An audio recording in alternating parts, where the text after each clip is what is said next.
भोकरदनला जात असताना अचानक गाडीची चैन पडली। टाकू टाकू पूर्ण हात काळे झाले। शेवटी गाडी दुरुस्तीसाठी गॅरेजवर लावली। रामकृष्ण हरी मित्रांनो, मी मंगेश सपकाळ। हे आमच्या ग्रामदेवत भागुबाई माता यांचं मंदिर। मंदिराच्या बाजूला जिल्हा परिषद शाळा आहे आणि दुर्दैवाने शाळेसमोर खूप दिवसापासून वाळू साठवलेली आहे। त्या वाळूवर कुत्र्याची घाण, त्यामुळे मंदिर आणि शाळेच्या परिसराचं पवित्र आणि स्वच्छता दोन्ही धोक्यात आलेली दिसते। माझं बोलणं कोणाचं मन दुखावण्यासाठी नाही, कोणावर टीकाही करायची नाही। माझा एकच उद्देश आहे, आपलं गाव स्वच्छ, सुंदर आणि आदर्श कसं राहील हे दाखवण्याचा प्रामाणिक प्रयत्न। गाव आपलं आहे, मंदिर आपलं आहे, शाळेतली मुलंही आपलीच आहेत, मग स्वच्छतेची जबाबदारी सुद्धा आपलीच नाही का? काही जणांचं मत ऐकलं।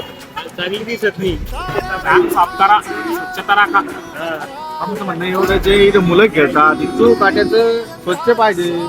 आणि निघालो मी 1000च्या स्पीडने भोकरदनकडे गाडी सुधारण्यासाठी। पण जाताना गाडीची चेन जागोजागी पडत होती। एक काडी घेतली, काडीने चेन टाकायची, थोडं पुढे गेलो की पुन्हा चेन खाली पडायची, मी टाकायचो, पुन्हा पडायची। कसं बस भोकरदन गाठलं आणि थेट गाडी गॅरेजवर लावली। काम सुरू झालं तेवढ्यात भरत आला। एका बाजूला गाडी पूर्ण खोलून टाकली होती। काही सामान बाहेरून आणायचं होतं म्हणून दुकानामध्ये आलो। जे लागलं ते घेतलं, पण शेवटी बिल बघितलं आणि डोकंच काम करेना। गॅरेजवर आलो तर गाडी पूर्ण खोलून टाकलेली होती। काम जोरात सुरू होतं। तिथून थेट तहसील कार्यालयामध्ये आलो। सतीश भाऊ बसलेले होते, परेश भाऊ आपलं काम करत होते आणि मी व्हिडिओ काढत होतो। गाडवे सरांसोबत बराच वेळ कामाबद्दल बोललो। सरांचा स्वभाव लय भारी आहे राव। मी कधीही आलो तरी काय चालू आहे मंगे हे विचारल्याशिवाय सर राहत नाही। जाताना सगळ्या भाऊंना बाय बाय केला आणि डायरेक्ट आईस्क्रीमच्या गाडीजवळ पोहोचलो। भरत आणि मी एक एक फालुदा घेतला आणि काय सांगू, फालुदा मस्त होता राव। गाडीला चावी लावली, महाराजांना मुजरा केला, ट्रॅफिक मध्ये एक व्हिडिओ काढला आणि परत थेट गॅरेजला। गाडी ओके झालेली दिसली, पटापट गाडी धुवून काढली। भाऊंनी चहा सांगितला होता, खूप वेळ झाला म्हणून चहा पण पिऊन टाकला। तोपर्यंत रात्रीचे 8 वाजले होते आणि मी अजून भोकरदनलाच होतो। आजच्या व्हिडिओमध्ये आपण बरंच काही बघितलं, बरंच काही अनुभवलं। म्हणून व्हिडिओ आवडला असेल तर लाईक, फॉलो करायला विसरू नका।